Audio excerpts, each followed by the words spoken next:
Hey, welcome to the conversation. I'm Andy Mason, and you're listening to the Heaven and Business podcast, where we help you navigate the messy intersection of faith, family, and business. And obviously, you can find out a whole lot more upcoming events, resources, a bunch of free stuff on heavenandbusiness.com. Make sure you jump in there and subscribe to that weekly insights, where we'll email you this every single week, blog, podcast, and upcoming things that you can be a part of that are going to help you partner with God at work, build better business, and multiply kingdom impact. This week, I want to unpack for you, actually get vulnerable, what I'm walking through right now. We're getting towards the end of the year. We're reflecting on what's happening. We're personally actually diving into building and ready to launch a whole new program for next year. And I'm like, struggling with motivation. I'm disappointed and I'm discouraged. I'm like, really, do I want to dive in? And over this last weekend, at local church, I heard a message that just resounded so much. I've been diving into that for myself, and I know it's going to encourage you with where you're at. If you're struggling with disappointment, with demotivation, with like, really, what's going on? Is this really working? This is going to really, really help you. You're not alone. It's going to refine your focus and invite you on the journey with us as we are doing the same. So before I jump into that, heads up.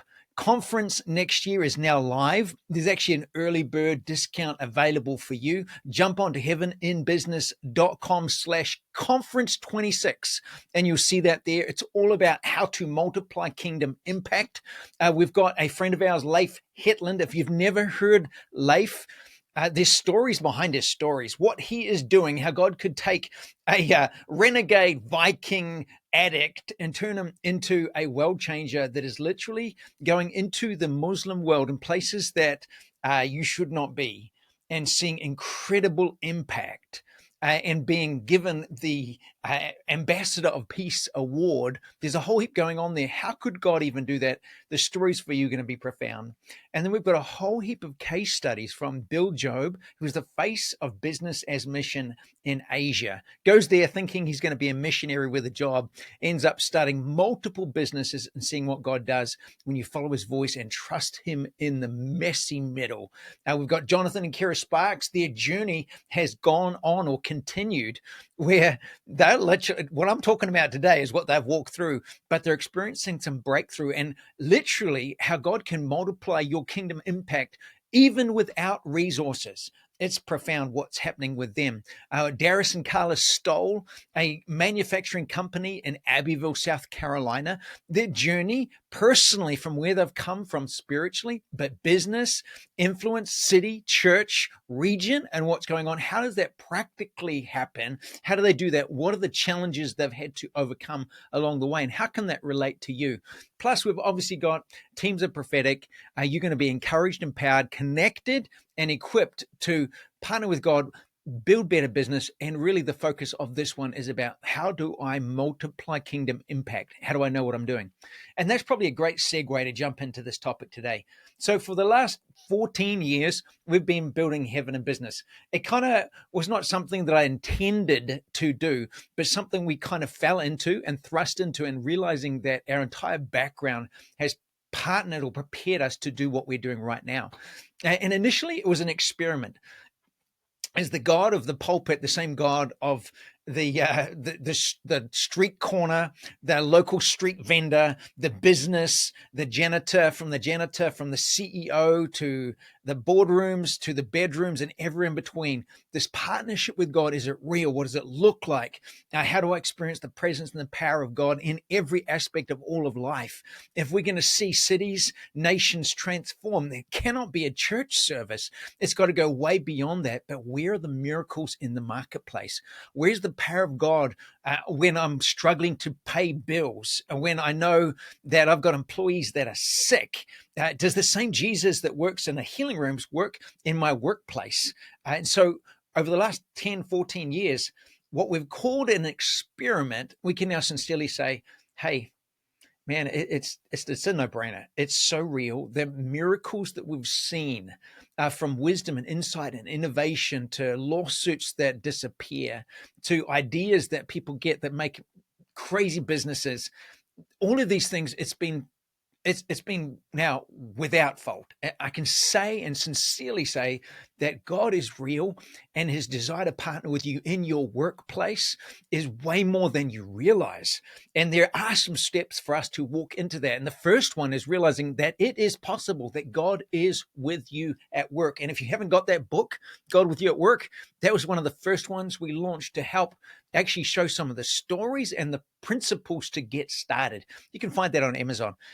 I don't want to talk about that. I want to talk about where I'm at today. I mean, we're 10, 15 years down the track, and we've been hearing God say, focus on mentoring the next generation of kingdom leaders around the world. That's why we're in Nashville, is how do we build a strategic base that is training the next generation of kingdom leaders? That's Numbers 8, 23 to 26, 25 to 50, you work in the business, you're building, proving, laying a platform, laying a foundation, you're walking this out yourself, you're building this excellence at what is good, innocent of evil, and seeing God crush it. But then it says, when you turn 50, you're to retire from the day to day, and you no longer do that day to day, but now you can do governance and multiplying, mentoring, discipling, shaping. And that's what God's been speaking to us about. And right now, we're in the middle of building that growth path. You can literally see it. It's not live right now. You can sign up to be the first to know about it. heavenandbusiness.com/growth path, growth-path. You can see that there, but it's not live yet because we're building the back end. And it's not cool. It's the mundane. It's the hours and hours of going through and making sure, is this the right video? Is this the right length? Is this the right clip? Is this going to be the key part that will empower people? And that's a ton of work with no guaranteed fruit or result. And I'm faced with this. I'm struggling. I'm avoiding. I'm doing everything else, but actually sit down and going through what my wife has already done in these 9 units, from partnering with God, building better business, multiplying kingdom impact. There's a ton of other parts to it, but the core of it is this nitty-gritty, not fun details of quality assurance, of systems, of processes, of structures. It's all the behind the scenes. And I'm procrastinating, and I realize I'm discouraged and demotivated. Why? And I realize it's because I've been doing this for 15 years, and I've seen the proof of God at work, from the New York Stock Exchange miracles and things turning around, to different nations in Africa where we've seen God give favor and opportunity in business and influence and discipleship. I've seen things happen from Guatemala to Russia to Asia to the Middle East. And yet when I pause and process it, I'm disappointed because I haven't seen the mass response that I expected. I expected that when you see the miracles, when people see the reality of God with you at work, you can have peace, you can have joy, you can have wisdom. All of this is available to you with a friendship with God. I'm getting the verbal, oh yeah, oh yeah, oh yeah. But as soon as people realize the cost to it, absolute surrender, pursuing God in all of life first, he doesn't do second, it's seek him first, then there's this verbal assent, but there's a lack in people fully engaging to the degree. And I realize, oh, that's why I'm scared or hesitant about putting a whole heap more effort into something more or new, because what if people don't sign up? What if, is it worth it? I put a lot of effort into books. Are people reading it? There's all of these things. And I know we've got lots of individual results and people that I work with, and it's so fruitful. But is it going to be worth it? Is that new product launch going to actually get the results that I want? Is this thing, after 10, 15 years, is it going to be worth it? And then on Sunday, local guy Jeff unpacks the story of Elijah, and it was just for me. And I'm going to repeat that for you. I've been reading on that for the last 3 days. And I just know it's going to speak to you right where you are. If you're struggling with disappointment, discouragement, demotivation, this will remind you where you're really at and give you a fresh focus, and then invite you to join us in the journey, because we're going to see this unfold in front of us. And then you can judge yourself, is it worth it? So here's the story. It's found in 1 Kings. You read it about 1 Kings 17 through to 19. It's the story of Elijah. And context is before him, Ahab has become king. And it says twice in chapter 17 that there is no greater evil. There is no king before him that has been as evil as Ahab. And then it says why. He marries Jezebel, who is the princess from a neighboring country, Sidon, and they are given to Baal worship. And then Ahab just takes another degree further. He builds a temple to Baal in Samaria, and then he sets up an Asherah pole. So you've got to understand, what is that all about? Well, Baal was the god of rain, storm, and fertility. And in agricultural society, that is the source of increase, the rainmaker. It's the God of the rain. It's the God that causes things to increase. That's you in your own ability, the production, the drive, the hustle, the grinding under grace. It's like, no, it's the grinder. It's that your effort to make something happen. I'm the rainmaker. I'm the deal maker. I'm the salesperson. I'm the one that causes this. It's with you at the center of making everything work. It's ritual. It is process. It is system first. That's what it's all about. Secondly, Asherah. Asherah is the goddess of fertility and called the mother of all gods. It's like a classic conflict with, no, we serve the God of all gods, the King of all kings, the Lord of all lords, who has no rival, no equal. And Ahab, the king of God's country, set up Baal and Asherah at the center, at the core, at the administration or operating system level of the nation. And Asherah is all about sensuality and manipulation and exploitation of humans in the process of pleasure, gain, marketing, all of those things that you can spin off into today. It's the deception and the manipulation for the false sense of satisfaction and pleasure. It's love is love. It's I do what I want. It's my version of truth. It's actually manipulating results to get what you want. It's all about sacrifice rather than surrender. And it's somebody else's sacrifice. It's the exploitation of others in the process of you getting what you want. Love is love, not love. God is love. And God modeled that with sacrifice of himself. It's absolute surrender. It's intimacy. So what does that look like? And that's the context that Elijah drops in. And the first mention of him is we see him standing up to the king saying, it's not going to rain until I say, until God gives the word. So what's the point? I'm confronting the source of rain. Baal, the god of rain, God's saying it's not going to rain. The first thing is cutting off the very source of increase, because God is the God of increase and there is no rival or equal. And then he goes to this place called Cherith. So he disappears. He's hiding. The brook Cherith, that actually means a place of cutting. It's a place of shrinking back, things driving up, things drying up, things getting small, things cutting off. And that's going through the period where, man, the things that I was believing for, the sales dried up, the deals dried up, the contract ended, the things went sideways, everything shrinks. But it's actually also the same word to cut covenant. Why? Because God is stripping you back from all of these external things to what is the true source. It's God and God alone. He is the God of increase. Isaiah 64:4. No eye has seen, nor ear heard, nor entered into the heart of man a God like you, who acts on behalf of those who wait for him. Psalm 103. Forget not the benefits. He forgives my iniquities. He heals my diseases. He renews my life from destruction. He crowns me with loving kindness and tender mercy, so that my youth is renewed like the eagles. He is the John 10:10.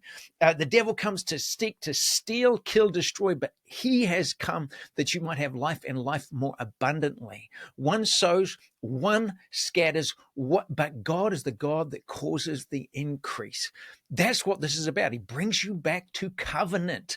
And then he goes from Cherith, the book Cherith, the place of covenant, cutting, striction, things drying up. And he goes to Sidon, the very heart of Baal worship, the heart where that even came from. It's the place of Jezebel. It's her home country. You know, in the middle of all craziness, don't shrink back, build a bunker, circle the wagons. Actually go right where the heart of God is leading you. And if that's right in the middle of enemy territory, Man, you can be the most confident and secure in there. Why? We see that again and again in the scripture. It's like we don't fight against flesh and blood, and we have no rival or equal, because God is the God of all the earth. There is no place in all of creation that God does not shout out, mine. It all belongs to him. So Elijah gets led to this place, and there's a widow. And it starts with Z. You can look it up yourself, but it actually means the place of refining and testing.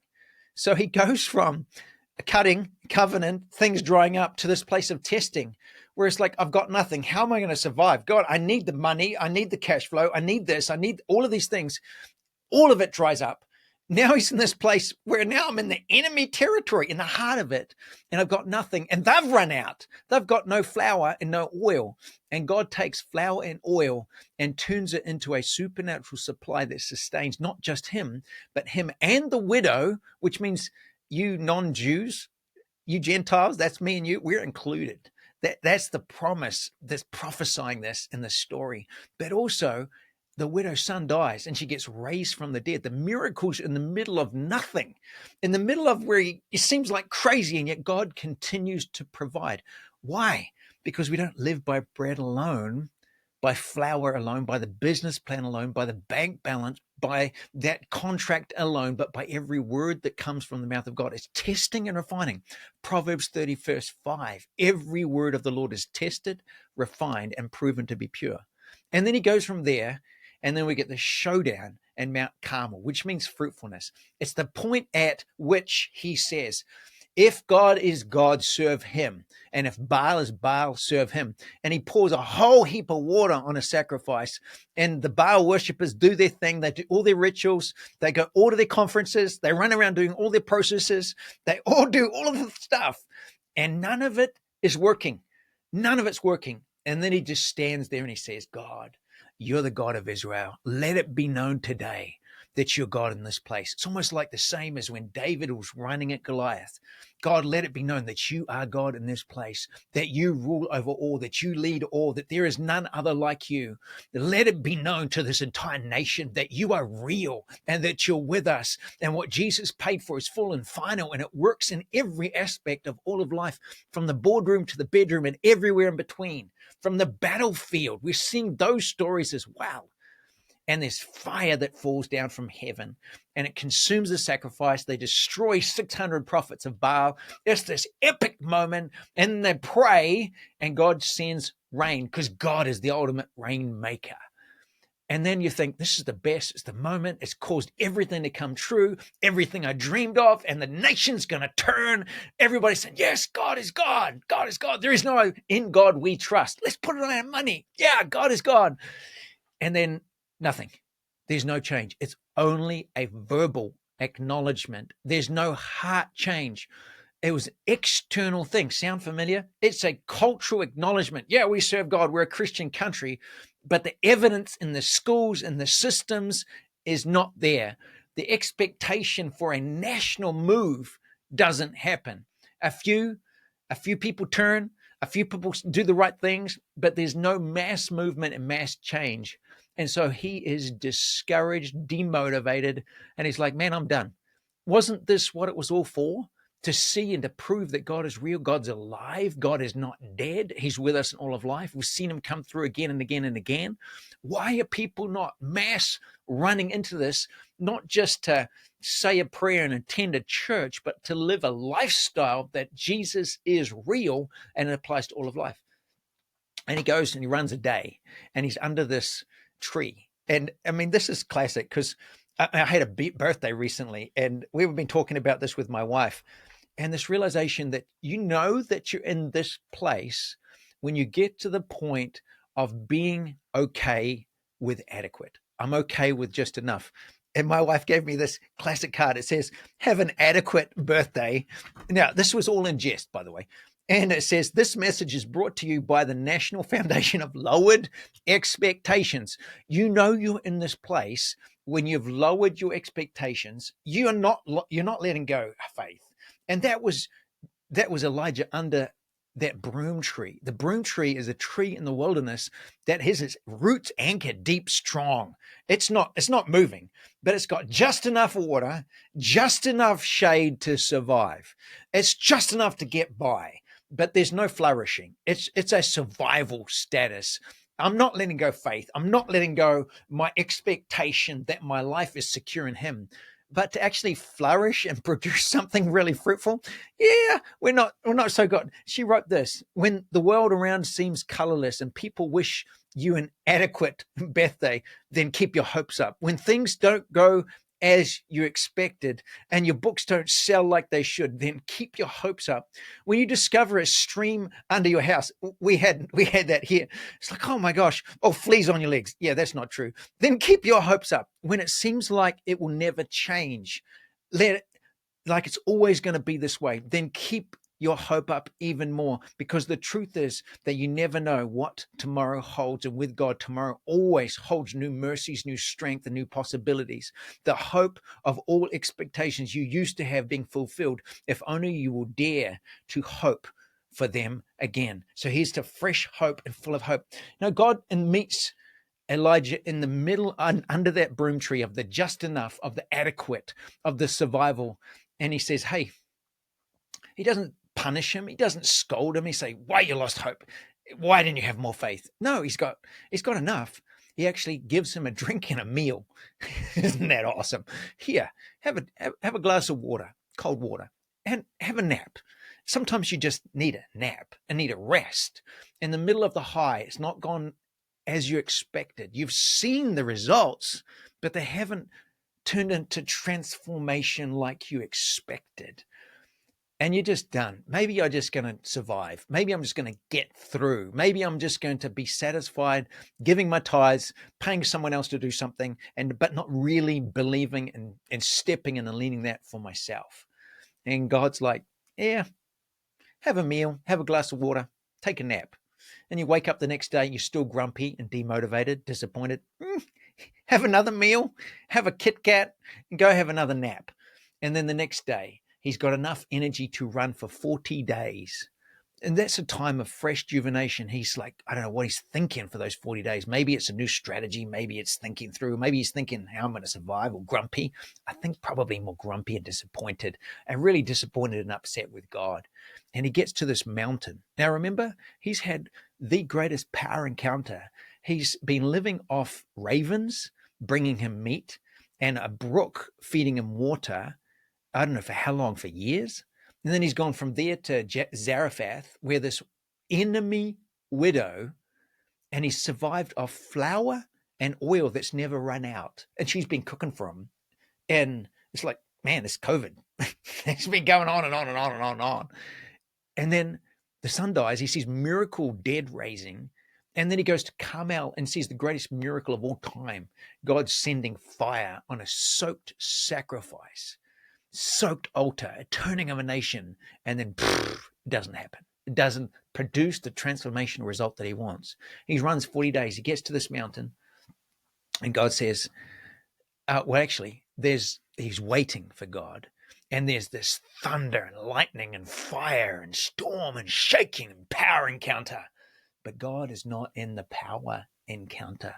God was not in the violent thunder breakthrough. God was actually in the still, small voice. And he didn't scold him. He didn't say, hey, you suck. You just being low faith, adequate. No, he just says, what are you doing here? As in, what's really going on, Andy? Why are you here? Why have you allowed yourself to get low? What's happening in all of this? Why can't you believe for more? And he takes him and he turns him with that still small voice and actually repurposes him. It was never about the platform.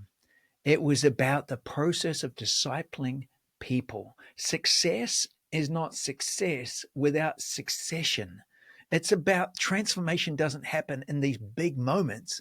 It happens when you take people and you pour into them and you mentor them and you disciple them. And literally, Elijah goes from this mountaintop experience where he thinks it's all external, everyone's going to see it, everyone's going to change, to a process of grab a servant and disciple him, mentor him to become better and greater than you. Take this king and anoint him king, Jehu, and he's going to destroy what you haven't been able to with the power encounter. He's going to do it by reformation. It's going to go from a revival to a reformation through what? Through discipleship. And suddenly realize that's me, and that's what we're on. That's the journey that we're on. It's confirming that, reestablishing that, and reigniting it and getting even more focused. And it comes. I'm not going to go without the power encounters, but that's not what truly transforms. It's the disciple that shifts on a day-to-day basis. And I needed to be reminded of that. Go back the same way that you came and mentor, disciple, train, anoint, commission, and develop people, not just people, but actually systems that will multiply people. And in doing so, we'll see this reformation that goes way beyond my lifetime. What about you? And hearing that story, I encourage you to get back over it.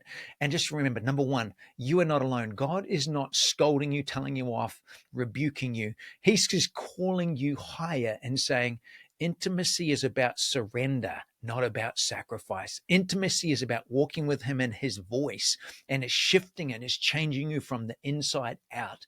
Success is about who you are developing, not who and how much you're achieving.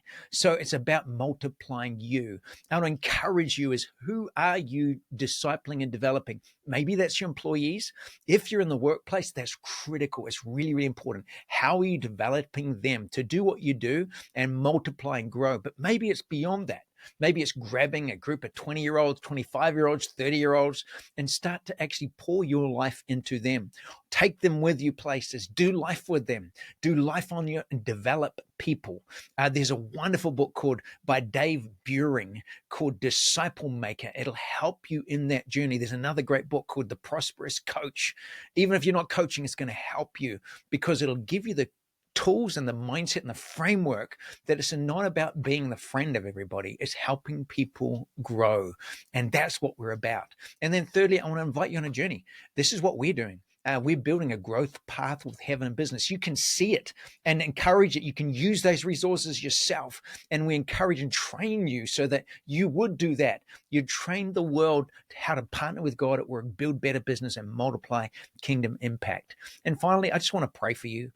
Pray as I'm being encouraged and rejuvenated and revigorated. I pray right now, Holy Spirit, that you touch every person listening and watching this right now, everyone reading this as a blog, that your presence would infuse them from on high, that you'd speak again, not in the fire, not in the thunder, not in the shaking mountain, but in that still small voice, and let them know again and again and again that you are with them, that they are not alone, that they haven't lost track, but actually to go back, get back in the saddle, get back on board, and start to identify people around you that you can disciple, mentor, and train.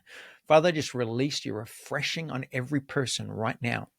And I bless you, listener, with encouragement and grace and clarity to be everything God's called you to be. But firstly, know that you know that you know that it comes from being anchored in him. I bless you to have a great week, and don't hesitate. Shoot us an email, put your comments below, subscribe, and come and join us at an upcoming event in person.